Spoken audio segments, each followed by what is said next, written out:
Aleluya. Dale toda la gloria. Dale toda la honra, toda la alabanza.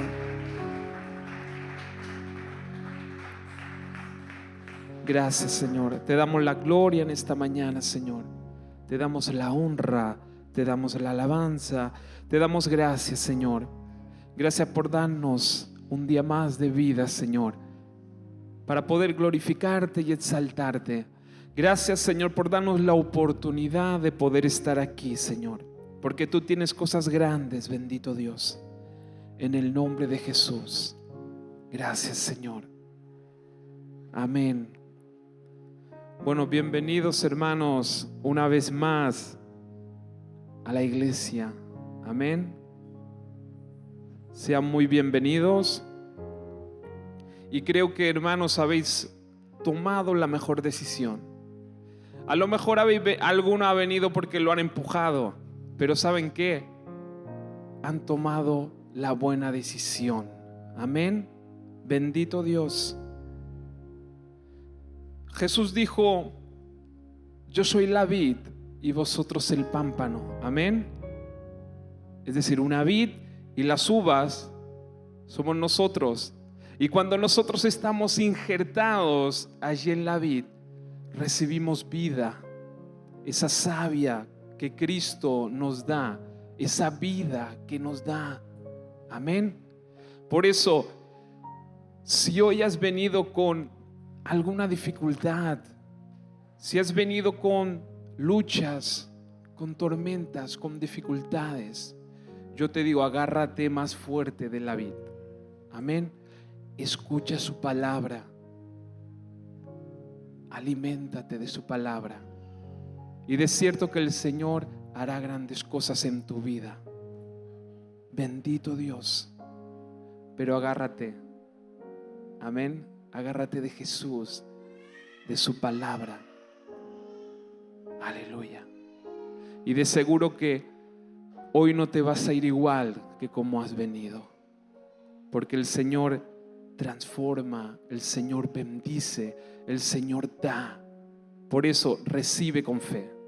Amén. Cree con fe que hoy has venido a su casa y que te vas a ir bendecido por el Señor. Y órale, porque el Señor siempre está con los brazos abiertos para dar. Amén. Por eso recibe lo que Dios tiene para ti en esta mañana. Gracias, Señor. Y así invitamos al siervo que hoy va a compartir la palabra de Dios, que de seguro será de bendición para nuestras vidas, de bendición para la iglesia. Así que Javier, bienvenido una vez más. Charo, bienvenida una vez más. Ellos son de la casa. Amén. Gracias.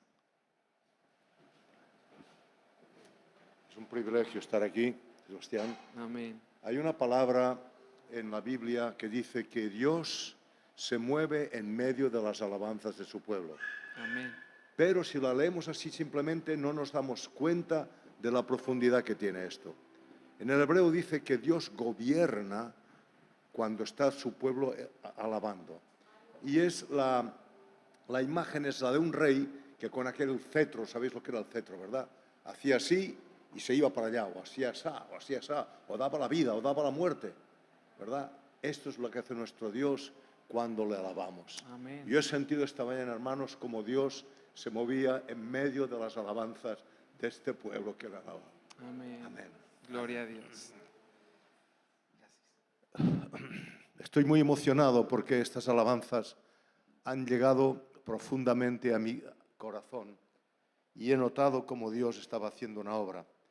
Hoy me tendréis que perdonar un poco porque cometeré algún error.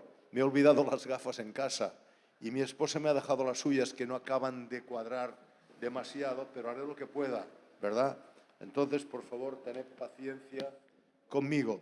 Y voy a pedir a Sebastián, que tiene voz poderosa, que nos lea el Salmo 50. Sebastián, Salmo 50. Todo. Sí, mejor. Amén. Dice así: el poderoso Dios, el Señor, ha hablado y convocado a la tierra desde el nacimiento del sol hasta su ocaso. Desde Sión, perfección de hermosura, Dios ha resplandecido. Que venga nuestro Dios y no calle. El fuego consume delante de él, y a su derredor hay gran tempestad. Él convoca a los cielos desde lo alto y a la tierra para juzgar a su pueblo. Y dice: juntadme a mis santos y los que han hecho conmigo pacto con sacrificio. Y los cielos declaran su justicia, porque Dios mismo es el juez. Oye, pueblo mío, y hablaré. Israel, yo testificaré contra ti. Yo soy Dios tu Dios. No te reprendo por tus sacrificios, ni por tus holocaustos que están continuamente delante de mí. No tomaré novillo de tu casa, ni machos cabrios de tus apriscos, porque mío es todo animal del bosque, y el ganado sobre 1000 colinas, toda ave de los montes conozco, y mío es todo lo que en el campo se mueve. Si yo tuviera hambre, no te lo diría a ti, porque mío es el mundo y todo lo que en él hay. ¿Acaso he de comer carne de toros o beber sangre de machos cabrios? Ofrece a Dios sacrificio de acción de gracias y cumple tus votos al Altísimo. E invócame en el día de la angustia, yo te libraré y tú me honrarás.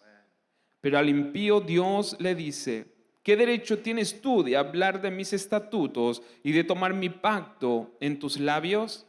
Pues tú aborreces la disciplina y a tus espaldas echas mis palabras. Cuando ves un ladrón te complaces con él y con adúlteros te asocias. Das rienda suelta a tu boca para el mal y tu lengua trama engaño. Te sientas y hablas contra tu hermano. Al hijo de tu propia madre calumnias. Estas cosas has hecho y yo he guardado silencio. Pensaste que yo era tal como tú, pero te reprenderé y delante de tus ojos expondré tus delitos. Entended ahora esto, los que os olvidáis de Dios, no sea que os despedace y no haya quien os libre. El que ofrece sacrificio de acción de gracias me honra, y al que ordena bien su camino le mostraré la salvación de Dios. Muchas gracias, Sebastián. Amén. Señor, que esta palabra sea ministrada por el Espíritu Santo. Y Señor, tú sabes con qué necesidades venimos aquí. Te quiero pedir, Señor, que te muevas a través de tu palabra, Padre, para que podamos ser redarguidos, para que podamos entender situaciones de nuestra vida, Padre, y podamos adorarte en espíritu y en verdad. En el nombre de Jesús, amén. ¿Tenéis vuestras Biblias abiertas todos? Sería bueno que las pudierais abrir, porque cuando tenemos la Biblia abierta podemos comer de nuestro plato, ¿verdad? A mí me gusta comer de mi propio plato. Y aquí en la Biblia el Señor nos puede hablar en cualquier momento, independientemente de lo que yo pueda estar diciendo, Dios te puede hablar a través de su palabra. Este salmo es un salmo de Asaf. ¿Y quién era Asaf? Asaf era un levita. Y David le puso en la dirección de la alabanza y de toda la parte instrumental en el tabernáculo de David. La próxima vez, si Dios quiere, hablaremos del tabernáculo de David, ¿vale? Hoy no me voy a extender porque no da la cosa para tanto. Pero es importante que conozcáis esto. Y además una iglesia que está adorando mucho y que se está alabando mucho y que está centrada mucho en la alabanza, creo que será bueno entender bien lo que es el tabernáculo de David. Es el tabernáculo de David en Sión, donde Asaf tiene que ministrar la alabanza y la adoración delante del Señor. Además de ser cantante y de escribir salmos, de escribir canciones, también tocaba los címbalos, que son aquella especie de platillos, ¿verdad?, que hacían un sonido especial. Y es muy importante que tengamos en cuenta que era llamado vidente. Yo no os voy a dar todos los versículos porque os marearía. Lo que os puedo decir es que si alguien está interesado, yo le puedo pasar mis notas, ¿verdad? No quiero ir de un versículo a otro. Pero es llamado vidente. ¿Qué era un vidente? Era el nombre antiguo del profeta, de una persona que recibía una palabra de parte de Dios, una indicación de parte de Dios, y la tenía que compartir con el pueblo, a aquellos a quienes se había dado. Asaf era un vidente. ¿Qué nos indica esta esta palabra, que Asaf estaba profetizando con sus canciones. Hermanos, no sé si os habéis dado cuenta que esta mañana habéis estado profetizando aquí con vuestras canciones. Habéis estado profetizando, habéis estado diciendo cosas que Dios ha dicho. Por eso yo soy un enamorado de cantar la palabra de Dios, o de cantar canciones que tengan que ver con la palabra de Dios. Por desgracia no siempre es así, se oyen muchas canciones que no sabes a quién cantan, si cantan a la novia, al novio, al marido o a Dios, no lo sabemos. Pero me gusta a mí canciones que esté clarísimo que se cantan a Dios, ¿verdad? Entonces, los cánticos de Asaf estaban inspirados proféticamente y estaban expresando algo que Dios tenía que dar al pueblo en aquel momento. Este salmo es un salmo profético. ¿Por qué es un salmo profético? Mirad, sabemos que muchas veces cuando hablamos de profecía, enseguida pensamos en que nos van a decir cosas que van a ocurrir más adelante, ¿verdad? Y es verdad, esta es una parte de la profecía. Pero la profecía tiene dos vertientes. Una es la expositiva y otra es la predictiva, ¿entendéis? Cuando hablamos de profecía predictiva, estamos hablando de palabras que Dios tiene que se van a cumplir en un futuro. Pero está la profecía expositiva, que es la palabra que Dios tiene para situaciones específicas de su pueblo en momentos determinados. Eso es la profecía expositiva. Y aquí Asaf está dando una profecía expositiva. Está diciendo lo que Dios está viendo y lo que Dios va a hacer y lo que Dios está pensando acerca de su pueblo. Entonces aquí nos dice que el que habla aquí es el poderoso Dios, el Dios de dioses. Y esta manera de decir el Dios de dioses no quiere decir que haya muchos dioses y que haya uno más grande que el otro, sino que es una forma, es un hebraísmo que tienen para decir el Dios altísimo, el Dios poderosísimo, el Dios, el gran rey de toda la tierra, ¿verdad? Es para, dijéramos de una forma u otra, exagerar para que nos demos cuenta de lo grande que es Dios, ¿verdad? Habla de dónde habla Dios. Ya sabemos que Dios habla, pero desde dónde habla Dios. Es muy importante. Por eso creo que la próxima vez será bueno hablar del tabernáculo de David. Es muy importante. Ese salmo es para ser cantado en el tabernáculo de David, o sea, en el monte de Sión. ¿Qué es el monte de Sión? Pues mira, el monte de Sión es el monte donde David trasladó el arca cuando el arca estaba en la casa de Obed-Edom y hizo todo un periplo, ¿verdad? Cayó en manos de los filisteos, etc. Y al final, David, por segunda vez, traslada el arca y tiene éxito. Sabéis que la primera vez no tuvo éxito, ¿verdad? Y la lleva a un lugar que había preparado al lado de su palacio, en el monte de Sión, un montecillo, nada, un montecillo, el Puig de Santa Magdalena le da 50 vueltas al monte de Sión, ¿verdad? Luego lo hablaremos, ¿verdad? Pero lo monte en aquel lugar que es donde él vivía, al lado de su casa o cerca de su casa. Y allí está el arca. El arca ya no está en el antiguo tabernáculo, está allí, en el monte de Sión. Y el arca representaba la presencia de Dios en medio de su pueblo. Si vierais el monte de Sión, lo podéis mirar en internet, ¿verdad? En cualquier momento. Pero si yo he estado allí y lo he visto, ¿verdad? Aquello no es nada. Cuatro árboles allí, seco todo. Es feo aquello. Es feo, hermanos. No nos engañemos. Hay montes mucho más hermosos que el monte de Sión. El monte d'Arat, el Puig Major, el Massanella, son mucho más bonitos que el monte de Sión. El monte de Sión es feísimo. Y entonces, ¿por qué dice aquí que es la perfección de hermosura? Aquí nos tenemos que preguntar algo, aquí se contradice. Si tú has mirado el monte de Sión y ves que aquello es una poquita cosa, ¿por qué le dice que es una perfección de hermosura? ¿Por qué? ¿Qué es lo que hace hermoso el monte de Sión? Lo podéis mirar luego en casa. Yo cuando trabajo y preparo una predicación suelo usar mucho los mapas, todas las ayudas que tengo para entrar bien en el tema. Hermanos, lo que hace hermoso el monte de Sión es que Dios se manifiesta allí en el arca. Esto es lo que le hace hermoso. Por lo demás, nada, nada. Pero la manifestación de Dios allí en el arca es lo que hace que el monte de Sión sea hermoso, sea maravilloso. Es bello y perfecto porque está la presencia de Dios allí. Porque Dios en su gloria ha decidido resplandecer en aquel lugar. Al final de todo, después se van, lo llevan, el arca la llevan al templo de Salomón. Hermanos, ¿qué es lo que hace atractiva a la iglesia? ¿Qué es lo que hace a la iglesia resplandeciente, bella, hermosa, deseable por los de fuera? El edificio, este local es muy bonito, es un local que es muy fino, muy cuidado, muy cómodo. Hoy mismo con 36 o 37 grados fuera aquí, estamos comodísimos, ¿verdad? Casi vendría a comer aquí. Hostia, yo me traería el bocata porque fuera no se puede, ¿verdad? Es una iglesia que está muy bien arreglada, muy cómoda, muy preparada, pero esto no la hace bella, no la hace hermosa. La iglesia puede ser un lugar fantástico, puede convertirse en un buen club social, en un lugar donde podamos venir y tener relación unos con otros y pasarlo bien y hacer una buena fideuá y lo que queráis.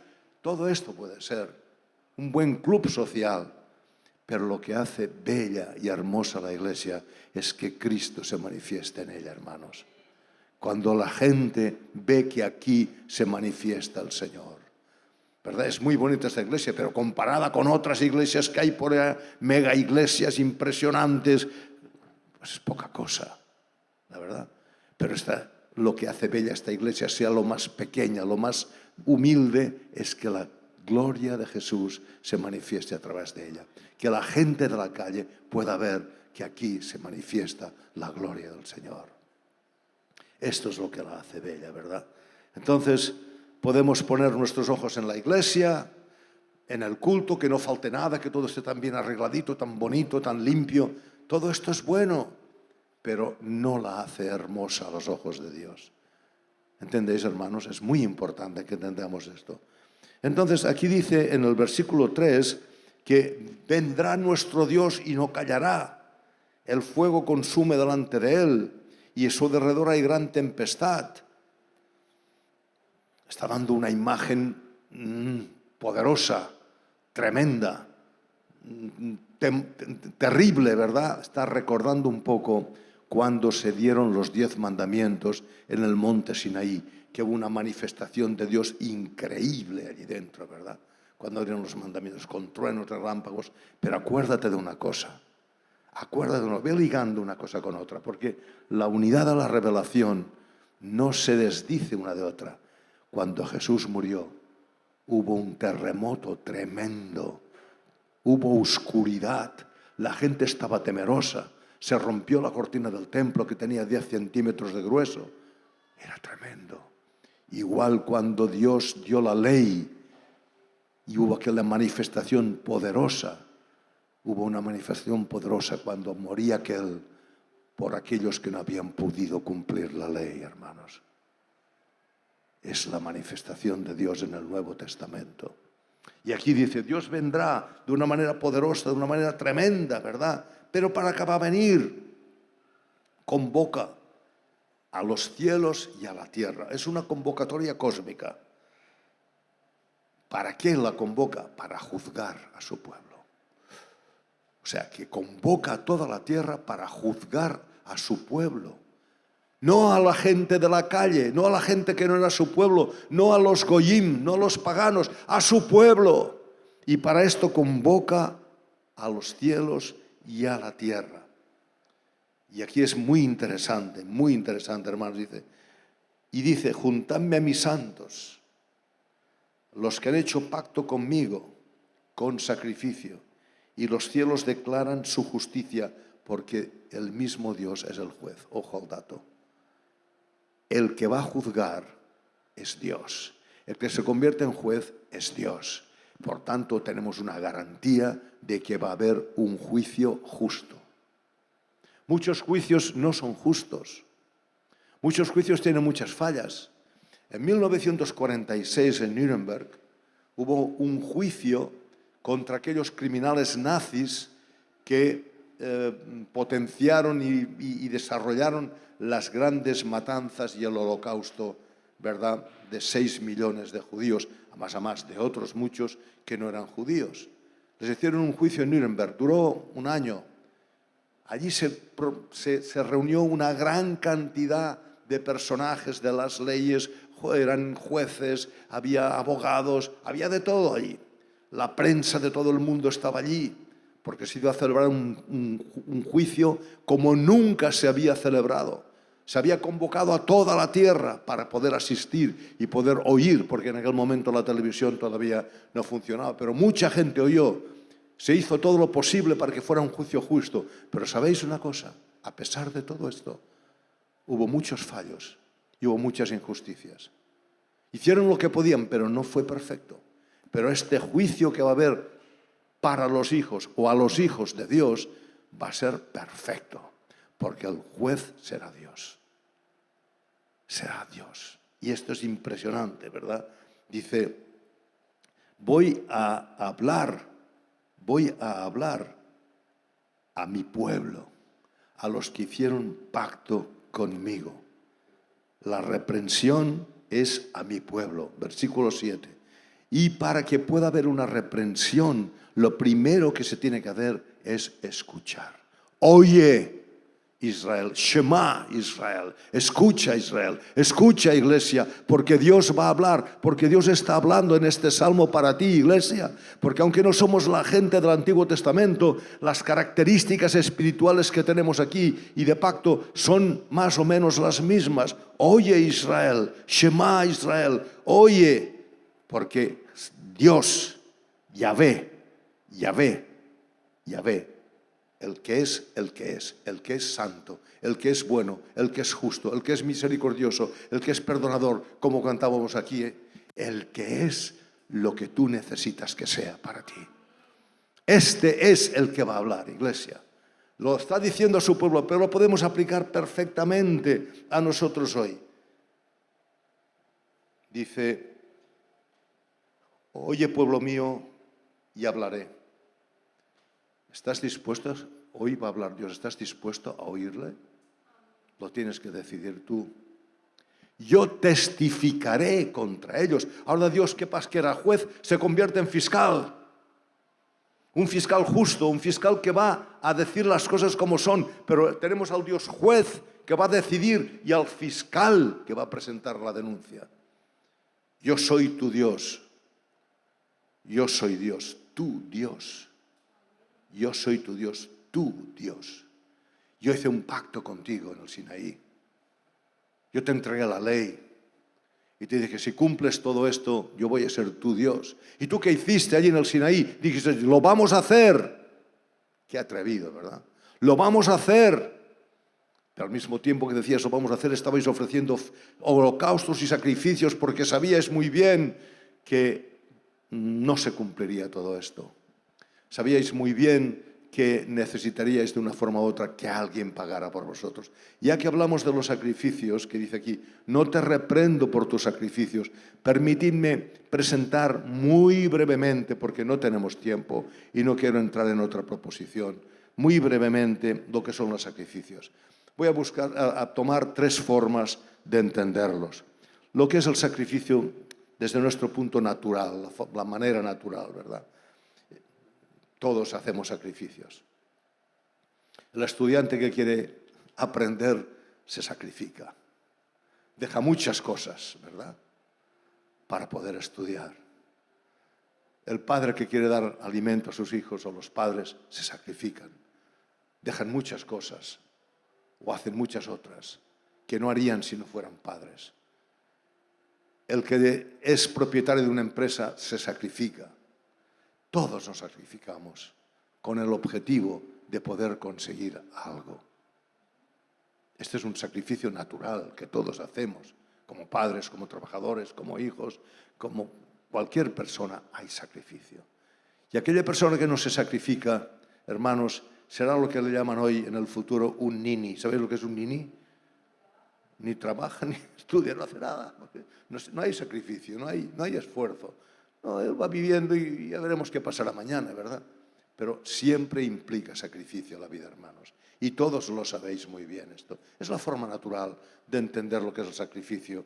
Yo diría que es un camino difícil a veces, pero que tiene una meta por delante para alcanzar. Ahora bien, en el paganismo, en el tiempo en que estaba viviendo Israel, en el tiempo que se escribe este salmo, el sacrificio tenía una connotación muy especial. Se hacían cosas para contentar a los dioses, para que estuvieran contentos. Y si están contentos, le podremos manipular. Le podremos pedir, ¿estás contento conmigo? Pues dame esto.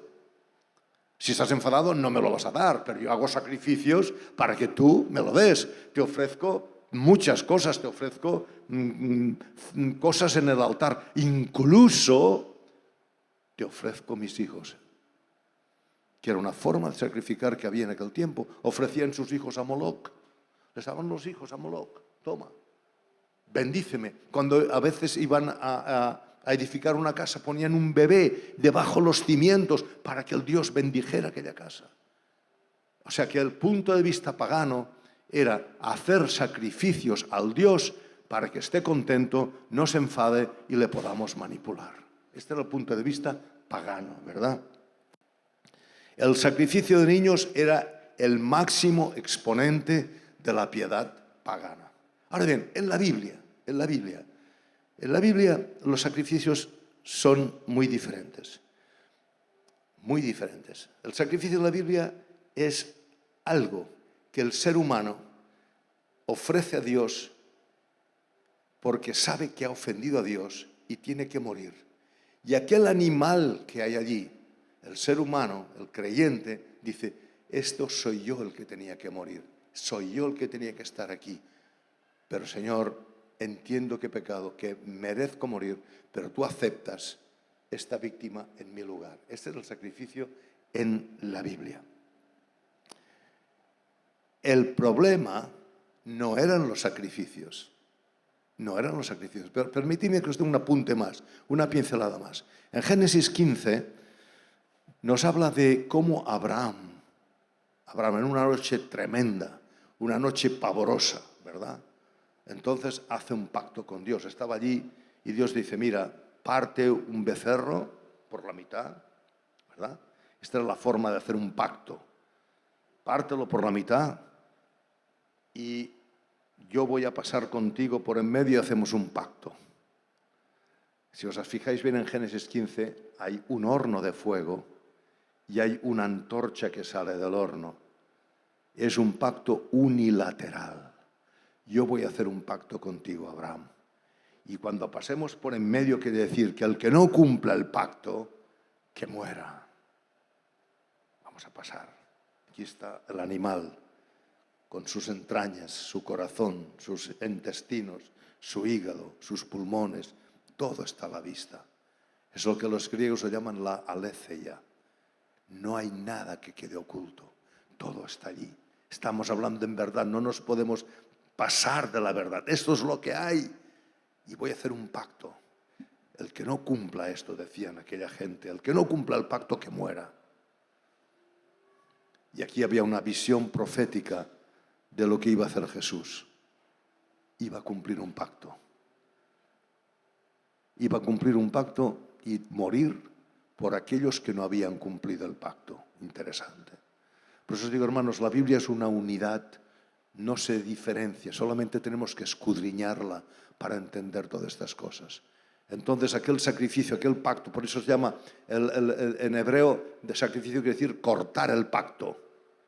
Cortaban el animal, pasaban por en medio y hacían un pacto. Y el que no cumplía el pacto tenía que morir. Había testigos de esto. Entonces aquí lo que es muy interesante es que dice aquí, no te voy a reprender por tus sacrificios. Ya lo haces bien. Ya lo haces bien esto. Lo estás haciendo al pie de la letra. Cada mañana el sacrificio de la mañana, cada tarde el sacrificio de la tarde, continuamente, un día, otro día. Lo estás haciendo muy bien todo esto. No te reprendo por esto. No te reprendo por esto. Lo estás cumpliendo perfectamente. Entonces, ¿qué pasa aquí? ¿Por qué Dios tiene que juzgar, tiene que convocar a toda la creación para juzgar a su pueblo acerca de los sacrificios cuando los sacrificios están bien hechos? Hermanos, el pueblo de Israel había llegado a un punto tal de desviación que hacía los sacrificios, pero la motivación por los que hacía los sacrificios era totalmente equivocada. Había integrado la mente pagana. No entendían nada, se habían perdido. Los sacerdotes no estaban ayudando, no les daban luz. Incluso ofrecieron sacrificios a Moloc. Ellos mismos ofrecieron sacrificios al dios de los cananeos, Moloc. No había entendido. Todavía pensaban, Señor, cada día te vamos a ofrecer sacrificio, pero tú nos tienes que bendecir porque te ofrecemos sacrificio. Habían entendido mal la cosa, se les había desviado. La motivación era falsa, era equivocada, hermanos. Era equivocada. Pensaban que Dios necesitaba las ofrendas. Por eso aquí en el versículo 12 es muy interesante. Hay una especie de tuyo mío, si os fijáis, dice: no tomaré novillo de tu casa. Yo subrayo tú. Ni machos cabrías de tus apriscos, que tú crees que son tuyos, que son tus apriscos, que es tu casa, porque mío es, versículo 10, todo animal del bosque. Por tanto, si yo tomo algún animal, es mío. No te lo pienses que es tuyo, no te pienses que me haces ningún favor. No pienses que yo estaré más contento porque me lo ofrezcas. Entiende que esto es mío, porque mía es la tierra y su plenitud, dice el Señor. ¿Entendéis? Estás equivocado. Por favor, recapacita. Esto que me ofreces es mío. Te has enrollado mal, te has ido por un mal camino, estás entendiendo las cosas mal. Sí que haces sacrificios, pero la motivación es totalmente equivocada. Este era el problema que tenía. Ya lo hacían bien, hermanos, pero estaban equivocados. Este tuyo y mío para mí es muy interesante. Dice, mira, si yo tuviera hambre, vamos a suponer que yo tuviera hambre. Versículo 12. No te lo diría a ti, por favor, Israel, dame un becerrito, dame una ovejita. No te lo diría a ti. Porque mío es el mundo y todo lo que en él hay. ¿Acaso, versículo 13, he de comer carne de toros yo? ¿O beber sangre de machos cabríos? ¿Tú crees que yo me alimento de carne de toros y beber machos? Todas estas ofrendas que hay aquí. Mira, cuando tú pones la ofrenda encima del altar, le pones algo muy pequeño del animal. Lo demás te lo comes tú y tus sacerdotes. Esto era tal como funcionaba la cosa, a menos de que fuera ya una especie de sacrificio específico. Pero lo normal era que pusieran allí un animal, una parte del animal, y los demás los repartían entre los sacerdotes. Sois vosotros que tenéis hambre. Yo no tengo hambre. No me alimentarás más porque me ofrezcas más o menos sacrificios. Yo soy el propietario de todo. Y tú has perdido la visión. Tú has perdido la verdadera realidad de lo que significa el sacrificio.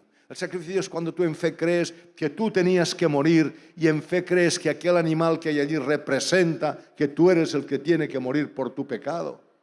Y ahora tú has cambiado esto y has entrado en la mentalidad pagana de pensar que cuanto más grande sea el sacrificio que hagas, más te voy a bendecir. Es un problema esto, hermanos. Pero se habían desviado. Era el pueblo de Dios, pero se había desviado. Hermanos, esto nos puede pasar a nosotros también, cari. Es una cosa que puede ocurrir en cualquier momento. Que nos pensamos, sí, hoy cantamos unas canciones que a mí me han llegado al corazón.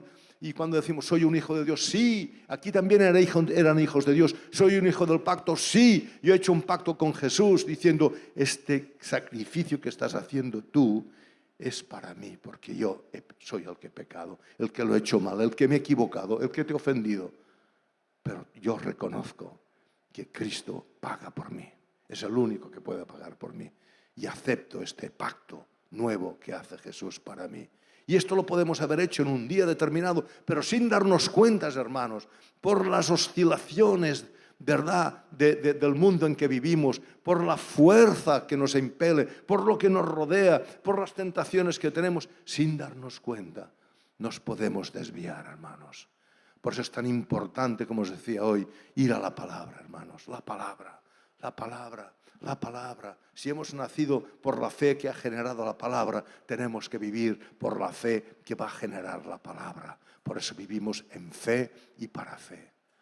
Pero hermanos, sin darnos cuenta, vivimos aquí, nos zarandean, nos llevan de un lado para otro, vienen, escuchamos cosas, yo qué sé, 1000 cosas, hermanos. Estaba escuchando testimonio de una chica holandesa que, viendo la televisión, en un programa determinado, la hicieron creer que se puede ser bisexual, homosexual, etc. Y esta chica se le puso esta en la cabeza y pensó que era lesbiana. Era hija de creyentes, una chica que iba a la iglesia, una chica que amaba al Señor, pero le metieron esta idea en la cabeza y la marearon un montón de tiempo. Pero la palabra la hizo volver. Pero era una hija de Dios, era como nosotros. Quiere decir con esto, hermanos, que no podemos estar nunca tranquilos en el sentido de que tenemos que estar vigilando en todo momento porque el enemigo está conmoviendo este planeta de mala manera. No solamente este planeta, sino los hijos de Dios que hay en este planeta. Hermanos, la palabra. Vamos a la palabra. Pero la palabra no solamente por decir, es que ya he leído la palabra y he hecho el sacrificio, me levantaba a las 6 de la mañana y me he leído la palabra como dice de buena mañana y lo he hecho. Hermano, aquí puede haber una trampa también. Creyendo que leyendo la palabra Dios te va a amar más, te va a proteger más, etcétera, etcétera, etcétera. No, leer la palabra es para que tú te alimentes, para que tú entiendas lo que Dios quiere de ti, para que vayas desarrollándote y vayas creciéndote. Dios no necesita que tú estés o yo leyendo la palabra a las 6 de la mañana. Si lo haces, gloria a Dios, pero entiende bien la motivación. Venir al culto, buenísimo. Buenísimo, hermanos. Como ha dicho Sebastián esta mañana, es una buena opción, pero cuidado, no pienses porque vayas al culto vas a mover más a Dios. Si vas al culto entendiendo lo que estás haciendo es porque Dios ha puesto esta visión en ti. Viene de parte de Dios, no te debe nada, tú le debes a Él, hermano. Y tantas cosas, y las oraciones, y las canciones, y todo lo que hacemos en un culto, es bueno, buenísimo, es fantástico, pero cuidado con la motivación. ¿Qué motivación hay aquí, hermanos? Cuando estamos alabando al Señor, ¿es bueno alabar al Señor? Sí, pero tienes que entender la motivación. ¿Y sabes cuál es la motivación? Entender lo que Dios ha hecho en tu vida y en mi vida. Entonces es una motivación. Y lo que hay en el corazón, lo habla la boca. Porque podemos decir muchas cosas con la boca que no han sido generadas en un corazón por el Espíritu Santo. ¿Entendéis, hermanos? O sea, todo esto es bueno, pero nos podemos engañar. Dice, velad y orad. Velad y orad. Porque vuestro adversario, el diablo, está a vuestro alrededor, buscando a ver a quién puede devorar. Y esta es su misión. Entonces, hermanos, tenemos que entender esto. Dios no nos debe nada. Y en el versículo 14 y 15, podría hablar mucho, pero no me quiero enrollar más porque ya. Aquí dice algo muy interesante. Ofrece a Dios sacrificio de acción de gracias. Acción de gracias es alabanza. Porque adoramos a Dios por quien es y le alabamos por lo que Él es y lo que Él ha hecho, pero por lo que Él ha hecho en nosotros. ¿Entendéis? Dale sacrificio de acción de gracias, que es sacrificio de alabanza. Dice, ofrécele a Dios sacrificio de acción de gracias o de alabanza y cumple tus votos al Altísimo. Lo que hayas decidido, lo que hayas prometido, hazlo. Y ahora viene lo bonito. Para mí esto es maravilloso. Lo tengo subrayado. E invócame en el día de la angustia. Yo te libraré y tú me honrarás. Tú me honrarás porque yo te habré librado en aquel día que tú no tenías ninguna escapatoria, que era el día de la angustia. Todo viene de parte del hermano. No nos podemos autoliberar. Él es el que nos libera. Cuando reconocemos, como cantábamos esta mañana, hermano, cuando reconocemos lo que somos, reconocemos que no podemos, pero sí que entendemos que Él nos puede sanar las heridas de nuestra alma, que nos angustian, que nos deprimen, que nos frustran. Entonces yo lo leo al revés. Yo te honraré porque tú me has librado en aquel día de la angustia en que estaba perdido y que nadie me podía librar. ¿Entendéis eso? Y todo viene de parte de Dios. Gracia, gracia, gracia, pura gracia. La fe es un regalo. La fe que me permite aceptar a Cristo es un regalo que me hace Dios. No puedo vanagloriarme diciendo que soy un hijo de Dios porque he aceptado esto y el otro desgraciado todavía no lo ha aceptado, que es tan desgraciado como era yo antes de conocer a Cristo. Todo es por gracia, hermanos. Por eso, ¿dónde está la vanagloria? ¿Dónde está el decir yo soy más que tú o tú eres más que yo? Si todo es por gracia. Todo por gracia. Y aquí ya voy terminando. En Romanos 12... Yo sé que todos lo sabéis, pero lo leo. Romanos 12 es muy interesante. Es un versículo de estos que a mí desde hace muchos años me ha tocado. Dice Romanos 12:1. Por consiguiente, después de leer todo lo que hay antes, llegamos a la conclusión, y os ruego, por favor, por las misericordias de Dios, que presentéis vuestros cuerpos como sacrificio vivo y santo, aceptable a Dios, que es vuestro culto racional. En el griego, aquí la palabra culto racional se dice lógica latreia, un culto que tiene que ver con la razón, no una serie de fanáticos que se ponen aquí a cantar y a hacer cosas. No, algo que tiene que ver con la razón. Algo que tiene que ver con algo que yo he entendido, que he razonado, que he pensado. ¿Y qué es este algo que yo he razonado? Es que yo antes estaba perdido y por la sangre de Cristo y por el sacrificio de Cristo y por el berit, por el pacto cortado de Cristo que yo he aceptado, he sido hecho un hijo de Dios.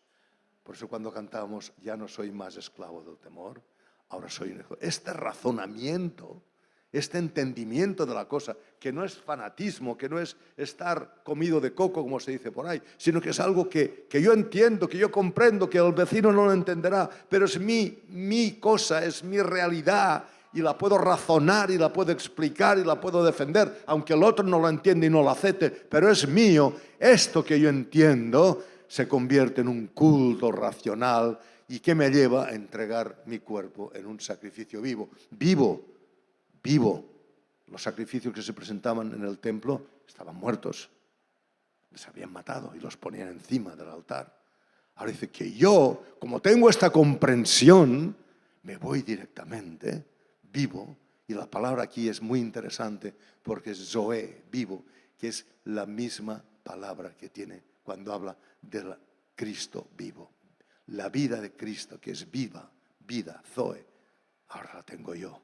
Y por tanto me voy y me presento como una consecuencia lógica. No porque nadie me lleve, no porque nadie me diga, no porque nadie me esté diciendo si no vienes te pasará esto, un cristiano tiene que hacer esto. No, es un razonamiento que viene de una comprensión de lo que ha hecho Cristo en mi vida. Y ahora digo, yo presento mi vida en un culto racional porque es lo lógico. Es la lógica, el servicio lógico. Entonces, hermanos, yo creo que es muy interesante. Y cuando hago este sacrificio personal, que me voy yo mismo, sin que nadie me empuje, sin que nadie me manipule, lo que estoy sacrificando allí es algo. Mi tiempo, mi dinero, mis fuerzas, mis dones. Pero no pensando que esto aporte nada, sino diciendo, Señor, el tiempo que me has dado, los dones que me has dado, el dinero que me has dado, esto que tú has hecho en mí, yo te lo pongo a tu disposición. Es muy diferente una cosa de la otra, ¿entendéis? Entonces la egolatría queda, aquello que yo hubiera adorado, queda puesto en el altar. Cuando yo me entrego, pongo en el altar aquellos dioses. El otro día estaba hablando con un hermano, decía, Javier, la predicación que has dado el otro día me ha tocado mucho, tal y cual. Dice, mira, yo tengo mucho dinero. Me dijo las casas que tenía, los pisos que tenía, el negocio que tenía, el dinero que tenía. Tengo mucho dinero. Y es verdad que lo tiene. Dice, pero estoy vacío. Estoy vacío totalmente. Estoy frustrado. Estoy hecho polvo. No me aclaro. Pero tengo mucho dinero. Y le dije, ¿sabes por qué estás así? Porque el ídolo al que le has ofrecido tu vida te ha fallado. Y no te ha dado lo que tú en el fondo estabas deseando, que era una tranquilidad, era una paz. Te ha fallado. Te ha fallado el ídolo. Pues cuando en sacrificio vivo vamos delante del Señor, estamos llevándole todas estas cosas que se podían haber convertido o se habían convertido en ídolos y las ponemos delante de allí, en el sacrificio vivo. Señor, esto es para ti, y lo llevo a la cruz. ¿Entendéis? Pero es una lógica la trella, no es fanatismo, como he dicho antes, hermanos. El Señor no quiere una fe del carbonero. No sé si os he explicado lo que es, un día os lo explicaré. El Señor quiere una fe que está razonada en lo que Cristo y en lo que Dios ha hecho por nosotros en la cruz. Esto es la fe que quiere el Señor. No quiere una fe de cualquier manera. Cree. Si la fe me ha sido dada por Dios, creeré. Y si no me ha sido dada por Dios, me montaré una historia pensando que repitiendo las cosas haré la voluntad de Dios. Y hacer la voluntad de Dios es simplemente llevar a cabo aquello que Él ha puesto en nuestro corazón y nos ha capacitado para hacer. Esto es hacer la voluntad de Dios, hermanos. Y esto es un sacrificio vivo. Y todas aquellas cosas a las cuales habíamos sacrificado nuestro tiempo, incluso a la iglesia, hermanos. Hermanos, yo soy consciente y no sé si me entenderéis, se está grabando por internet, quizás no lo deba decir porque a veces después cuando está fuera ya no sabes por dónde va a parar, pero a veces podemos ofrecer tantas cosas a la iglesia que Dios no nos ha pedido que ofrezcamos, que cuando viene después el tiempo de la frustración le damos la culpa a Dios y dirá, oye, yo no te he pedido esto a ti, yo no te he pedido machos cabríos, yo no te he pedido sangre de toros, yo no te he pedido... Te lo has pedido tú o te lo han pedido otros, pero al final, en el fondo, estabas buscando tu propia, dijéramos, egolatría, sentirte alabado, sentirte considerado, sentirte valorado, cuando tú ya sabes o debieras saber que yo te valoro totalmente, no por lo que hagas, sino por lo que Cristo ha hecho en ti. Y tú eres mi hijo, por eso te valoro. ¿Entendéis, hermanos? Es muy diferente, la motivación es muy diferente. Por tanto, hermanos, y quiero concluir aquí con lo que dice Hebreos 13:15, ofrezcamos continuamente mediante Él el fruto de labios que confiesan su nombre. Pero mediante Él. ¿Y cuál es el nombre que confiesan? Que es Salvador, que es eterno, que es amor, etcétera, etcétera. Pero ¿cuándo lo confiesas? Cuando has tenido la experiencia de esto en tu vida. No como un papagayo que repite cosas que oye por ahí, sino después de la experiencia. Entonces, hermanos, el nombre es salvación, sanidad, liberación, ayuda, etcétera. Y esto está enraizado en el corazón. Cuando esto está enraizado en el corazón, sale por la boca. Puede salir por la boca, pero sin estar enraizado en el corazón. Y entonces ya tenemos una motivación que a la larga nos va a fallar, hermanos. Y creo que tú y yo, por lo menos yo, tenemos experiencia en estos fallos. Cosas que nos hemos montado, historias que nos hemos inventado pensando que lo hacíamos bien, pero que al final de todo, era para glorificar a nuestro yo, no para glorificar a Cristo. Y Dios, como cantábamos esta mañana, que es un Dios perdonador, un Dios que nos ama, un Dios que, como decíamos, está pasando por alto nuestras transgresiones. Dice, bueno, has necesitado un tiempo para entenderlo, ahora ya lo entiendes, pues ahora reconócelo, pide perdón por este tiempo que no has hecho bien y vamos adelante, porque este es nuestro Padre, el Dios que no necesita sacrificio, pero que sí que acepta el sacrificio vivo de una persona que ha entendido la obra de Cristo Jesús en la cruz. Por eso dice, no me vengas con comidas, ni con bebidas, ni con lunas, como dicen Colosenses. No me vengas con estos rollos a mí, porque esto nada puede hacer contra los deseos de la carne. Lo que ayudará contra los deseos de la carne es el poder de mi Espíritu Santo. Todo lo demás no sirve para nada. Hermanos, vayamos adelante. Yo querría pediros, por favor, si Sebastián lo permite, es poder orar unos por otros por esto concreto, que el Señor nos haga entender lo que ha hecho por nosotros para poderla alabar. Esto concreto. para enfermedades, para problemas, tenéis el día vuestro de reunión de oración que podéis hacer. Y me gustaría esto, dijéramos, basarlo en Efesios. Yo creo que puede ser una buena motivación, se me está ocurriendo, Efesios 3, que dice así, y esta podría ser la oración que podríamos hacer. Dice, por esta causa, Efesios 3, 14, doblo mis rodillas ante el Padre de nuestro Señor Jesucristo, de quien recibe nombre toda familia en el cielo y en la tierra, que os conceda, conforme a las riquezas de su gloria, el ser fortalecidos con poder por su Espíritu en el hombre interior. Gloria a Dios, Él que lo haga Él. De manera que Cristo more por la fe en vuestros corazones, que arraigados y cimentados en amor, seáis capaces de comprender con todos los santos cuál es la anchura, la longitud, la altura y la profundidad, y de conocer el amor de Cristo, que sobrepasa el conocimiento, para que seáis llenos hasta la medida de toda la plenitud de Dios. Hermanos, podríamos orar por esto, que el Señor nos permita ver y conocer lo que ha hecho, lo que es Cristo, para de esta manera poder adorarle y alabarle con una lógica a la trella, con un servicio lógico, sabiendo esto. Pero esto tiene que venir del Espíritu como revelación. No la fabricaremos nosotros, hermanos. No la fabricaremos nosotros. Los filósofos intentan entender a Dios. Yo creo que el único que puede darnos a entender a Dios es el mismo Dios. Que el Señor os bendiga, hermanos, que tengáis un buen tiempo y guardaos del calor, que aprieta mucho, ¿vale? Hasta la próxima vez, si Dios quiere.